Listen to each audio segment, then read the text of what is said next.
കലകൾ മത്സരത്തിൻ്റെ ഇനമാക്കുന്ന കാര്യം ഗവൺമെൻറ്റിൻ്റെ സജീവ പരിഗണനയിലാണ്. ദൃശ്യവിസ്മയത്തിൽ ഇത് കൂടാതെ ഭിന്നശേഷി കുട്ടികൾ, അത് ആദ്യമായിട്ടാണ് ഭിന്നശേഷി കുട്ടികളോടുള്ള നമ്മുടെ ഐക്യദാർഢ്യവും ഒക്കെ ഭിന്നശേഷി കുട്ടികൾ അവതരിപ്പിക്കുന്ന ചെണ്ടമേളം, മയിലാട്ടം, ശിങ്കാരിമേളം, കളരിപ്പയറ്റ് എന്നിവയും ഉൾപ്പെടുത്തിയിട്ടുണ്ട്. രാവിലെ 10 മണിക്ക് പ്രശസ്ത നടിയും നർത്തകിയുമായ ആശാ ശരത്തും നമ്മുടെ സ്കൂളുകളിലെ കുട്ടികളും അണിനിരക്കുന്ന കലോത്സവ സ്വാഗതഗാനത്തിൻ്റെ നൃത്താവിഷ്കരണം അരങ്ങേറും. കഴിഞ്ഞ പ്രാവശ്യം ആശാ ശരത്ത് കോഴിക്കോട് വെച്ചപ്പോൾ അവിടുത്തെ മുഖ്യ അതിഥിയായിരുന്നു. അന്ന് പ്രഖ്യാപിച്ചതാണ്. അവരും കലോത്സവത്തിൻ്റെ ഒരു സംഭാവനയാണ്. അവർ വന്ന് ഇതിൽ നൃത്താവിഷ്കരണം സംവിധാനം ചെയ്യാൻ തന്നെ ഏറ്റതാണ്. തുടർന്ന് കൃത്യം 10 മണിക്ക് തന്നെ ബഹുമാനപ്പെട്ട കേരള മുഖ്യമന്ത്രി ശ്രീ പിണറായി വിജയൻ ഔപചാരികമായി ഉദ്ഘാടനം ചെയ്യും. പൊതുവിദ്യാഭ്യാസവും തൊഴിൽ വകുപ്പ് മന്ത്രി അധ്യക്ഷം വഹിക്കും. ചടങ്ങിൽ പൊതുവിദ്യാഭ്യാസ പ്രിൻസിപ്പൽ സെക്രട്ടറി റാണി ജോർജ് സ്വാഗതം പറയും. ബഹുമാനപ്പെട്ട ധനകാര്യ വകുപ്പ് മന്ത്രി ശ്രീ KN ബാലഗോപാൽ സ്വാഗതസംഘം ചെയർമാൻ, ബഹുമാനപ്പെട്ട ക്ഷീരവികസന മന്ത്രി ചിഞ്ചു റാണി, ഗതാഗത വകുപ്പ് മന്ത്രി ഗണേഷ് കുമാർ, ബഹുമാനപ്പെട്ട പൊതുമരാമത്ത് ടൂറിസം വകുപ്പ് മന്ത്രി PM മുഹമ്മദ് റിയാസ്, പിന്നെ ചലച്ചിത്ര താരം നിഖില വിമൽ, പുതിയ കുട്ടികളുടെയൊക്കെ ഒരു വലിയ താല്പര്യമുള്ള കലാകാരിയാണ്, കുമാരി നിഖില വിമൽ, മന്ത്രി K രാജൻ റവന്യൂ മന്ത്രി, പ്രേമേന്ദ്രൻ MP, കൊല്ലം മേയർ പ്രസന്ന, മുകേഷ് MLA എന്നിവർ പങ്കെടുക്കും. ബാക്കി MLAമാരും വേദിയിലുണ്ടാവും. ഉദ്ഘാടന സമ്മേളനത്തിന് ശേഷം 1-ാം വേദിയിൽ ഹൈസ്കൂൾ വിഭാഗം പെൺകുട്ടികളുടെ മോഹിനിയാട്ട മത്സരം ആരംഭിക്കും. ആദ്യ ദിവസം 23 വേദികളിലാണ് മത്സരങ്ങൾ നടക്കുന്നത്.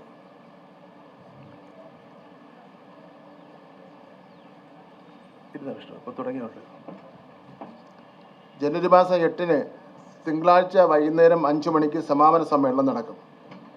ബഹുമാനപ്പെട്ട ധനകാര്യ വകുപ്പ് മന്ത്രി ശ്രീ KN ബാലഗോപാലിൻ്റെ അധ്യക്ഷതയിൽ നടക്കുന്ന സമാപന സമ്മേളനം ബഹുമാനപ്പെട്ട പ്രതിപക്ഷ നേതാവ് ശ്രീ VD സതീശൻ ഉദ്ഘാടനം ചെയ്യും. ഭക്ഷ്യമന്ത്രി GR അനിൽ സോവനിയർ പ്രകാശനം ചെയ്യും. സാംസ്കാരിക വകുപ്പ് മന്ത്രി സജി ചെറിയാൻ പങ്കെടുക്കും.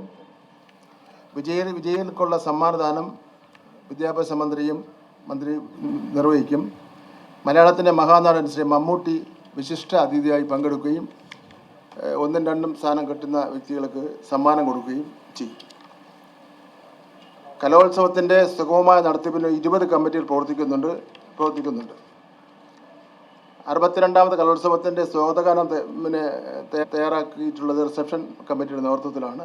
നേരത്തെ സൂചിപ്പിച്ച പോലെ പ്രശസ്ത സംഗീത സംവിധായകൻ ശ്രീ രമേശ് നാരായണൻ ചിട്ടപ്പെടുത്തിയ ഗാനത്തിൻ്റെ നൃത്താവിഷ്കരണം പ്രശസ്ത സിനിമാ താരവും നർത്തകിയുമായ ശ്രീമതി ആശാ ശരത്തിൻ്റെ നേതൃത്വത്തിൽ ജില്ലകളിലെ വിവിധ സ്കൂളുകളിൽ നിന്ന് കുട്ടികൾ അവതരിപ്പിക്കും. BR പ്രസാദ്, കുരിപ്പുഴ ശ്രീകുമാർ എന്നിവരുടെയാണ് വരികളെന്ന് പറയുന്നത്. റെയിൽവേ സ്റ്റേഷൻ, ബസ് സ്റ്റാൻഡ് എന്നിവിടങ്ങളിൽ കലോത്സവത്തിനെത്തുന്ന കുട്ടികളെയും വിശിഷ്ട വ്യക്തികളെയും സ്വീകരിക്കുന്നതിന് വേണ്ടി ആവശ്യമായ സൗകര്യങ്ങൾ ഒരുക്കിയിട്ടുണ്ട്. ഉദ്ഘാടന വേദിയിൽ അതിഥികൾക്ക് നൽകുവാനുള്ള ഉപഹാരങ്ങൾ ആയ പുസ്തകങ്ങൾ അതൊരു പ്രത്യേകതയാണ്. മൺമറഞ്ഞ കലാസാഹിത്യ നായകന്മാരുടെ വീടുകളിൽ നിന്ന് സ്വീകരിക്കുന്നതിൻ്റെ ഉദ്ഘാടനം ഡിസംബർ മാസം 24-ാം തീയതി 3 മണിക്ക് ഭരത് മുരളിയുടെ വീട്ടിൽ വെച്ച് ബഹുമാനപ്പെട്ട ധനകാര്യ വകുപ്പ് മന്ത്രി നിർവഹിച്ചു. ഇന്നലെ ഞാനാണെങ്കിൽ ശ്രീ O മാധവൻ്റെ വീട്ടിൽ ചെന്ന് അവിടുന്ന് പുസ്തകം സ്വീകരിച്ചു. ആ പുസ്തകമാണ് വിശിഷ്ട വ്യക്തികൾക്ക് കൊടുക്കുന്നത്. രജിസ്ട്രേഷൻ കൊല്ലം ടൗൺ UPSCയിൽ വെച്ച് 2024 ജനുവരി മാസം 3-ന് രാവിലെ 10:30-ന് ആരംഭിക്കും. അതൊരു പ്രധാനപ്പെട്ട അറിയിപ്പായിട്ട് ജനങ്ങളെ അറിയിക്കേണ്ടതാണ്. ഓരോ ജില്ലയ്ക്കും പ്രത്യേക കൗണ്ടറുകൾ ഏർപ്പെടുത്തിയിട്ടുണ്ട്. എല്ലാ കമ്മിറ്റി മെമ്പർമാർക്കുള്ള ബാഡ്ജ് തയ്യാറാക്കിയിട്ടുണ്ട്. അക്കോമഡേഷൻ്റെ കാര്യം പറഞ്ഞാൽ കുട്ടികൾ ഓൺലൈനായി രജിസ്ട്രേഷൻ ചെയ്യുന്ന സമയത്ത് അക്കോമഡേഷൻ സൗകര്യം ആവശ്യമുണ്ടെങ്കിൽ അത് രേഖപ്പെടുത്തുവാനുള്ള സൗകര്യം വെബ് പോർട്ടലിൽ ഒരുക്കിയിട്ടുണ്ട്. കലോത്സവത്തിൽ പങ്കെടുക്കുന്ന മത്സരാർത്ഥികൾക്ക് ഓരോ താമസ സൗകര്യം ഒരുക്കുന്നതിനായി 31 സ്കൂളുകളാണ് സജ്ജമാക്കിയിട്ടുള്ളത്. ആൺകുട്ടികൾക്കും പെൺകുട്ടികൾക്കും പ്രത്യേകം താമസ സൗകര്യമാണ് ഒരുക്കുക. 14 സ്കൂൾ ആൺകുട്ടികൾക്കും 9 സ്കൂൾ പെൺകുട്ടികൾക്കും കൂടാതെ 8 സ്കൂൾ റിസർവായും കരുതിയിട്ടുണ്ട്.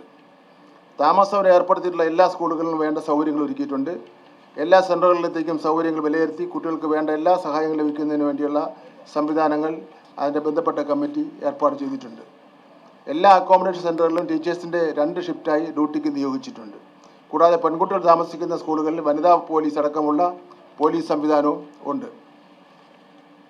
എല്ലാ സെൻ്ററുകളിലും മത്സരവേദികൾ, റൂട്ട് മാപ്പ് തുടങ്ങിയവ പ്രദർശിപ്പിച്ചു. ഏറ്റവും പ്രധാനപ്പെട്ട ഒരു കമ്മിറ്റിയാണ് ഭക്ഷണ കമ്മിറ്റി. 14,000 പേരാണ് പങ്കെടുക്കുമെന്ന് പ്രതീക്ഷിക്കുന്നുണ്ടെങ്കിൽ തന്നെയും അതിൽ കൂടുതൽ ഭക്ഷണം നമ്മൾ കൊടുക്കേണ്ടി വരും. ക്രാവൻസ് ഹൈസ്കൂൾ ഗ്രൗണ്ടിലാണ് ഭക്ഷണ പന്തൽ തയ്യാറാക്കിയിട്ടുള്ളത്. മുൻവർഷങ്ങളിലേതുപോലെ പഴയിടം മോഹനൻ നമ്പൂതിരിയാണ് ഈ വർഷം പാചകത്തിനായി തിരഞ്ഞെടുക്കപ്പെട്ടിട്ടുള്ളത്. വെജിറ്റേറിയൻ തന്നെയാണ്. ഞാനൊരു തർക്കത്തിന് പോകേണ്ട കാര്യമില്ല. ഒരേ സമയം 2,000 പേർക്ക് ഭക്ഷണം കഴിക്കുവാൻ കഴിയുന്ന രീതിയിലാണ് പന്തൽ ഒരുക്കുന്നത്. ജനുവരി മാസം ഭക്ഷണ കമ്മിറ്റി ചെയർപേഴ്സൺ വിഷ്ണുനാഥാണ്. ജനുവരി മാസം 3 രാത്രി ഭക്ഷണത്തോടെയാണ്, 3-ാം തീയതി രാത്രിയാണ് ഭക്ഷണത്തിന് അതിൻ്റെ ഒരു ചടങ്ങുണ്ടല്ലോ, പാലുകാച്ചും ഉദ്ഘാടനമൊക്കെ രാവിലെ അല്ലേ? അല്ല, ജനുവരി മാസം 3 രാത്രി ഭക്ഷണത്തോടെയാണ് ഊട്ടുവരയുടെ പ്രവർത്തനം ആരംഭിക്കുന്നത്. മറ്റേത് കാച്ചുന്നത് രാവിലെയാണ്. ഊട്ടുവരയുടെ പ്രവർത്തനം ആരംഭിക്കുന്നത്. പാചക ആവശ്യത്തിനായി ജല ലഭ്യത ഉറപ്പുവരുത്തിയിട്ടുണ്ട്.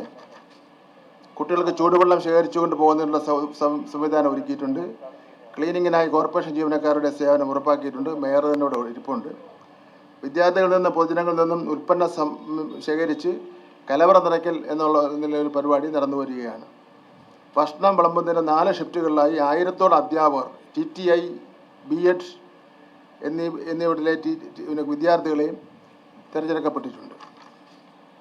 നവമാധ്യമങ്ങളിലൂടെയുള്ള പ്രചരണ പരിപാടിക്കായി പ്രൊമോ വീഡിയോ പുറത്തിറക്കിയിട്ടുണ്ട്. നിരവധി കലാകാരന്മാരും അതുപോലെ പ്രമുഖ വ്യക്തികളുടെയും അഭിപ്രായങ്ങൾ രേഖപ്പെടുത്തി അത് പ്രചരണം നടത്തുന്നുണ്ട്. കൈറ്റ് വിക്ടേഴ്സ് ചാനൽ നവമാധ്യമങ്ങളെ കോർഡിനേറ്റ് ചെയ്യുകയാണ്. കൊല്ലം KSRTC ബസ് സ്റ്റാൻഡ് കലോത്സവം സംബന്ധിച്ച് അറിയിപ്പ് നടന്നു വരികയാണ്. അവിടുത്തെ അനൗൺസ്മെൻറ്റിൽ റെയിൽവേ സ്റ്റേഷനിലും ഹെൽപ്പ് ഡെസ്കിൻ്റെ പ്രവർത്തനം ജനുവരി മാസം 3 മുതൽ ജനുവരി മാസം 8-ാം തീയതി വരെ ഉണ്ടായിരിക്കുന്നതാണ്.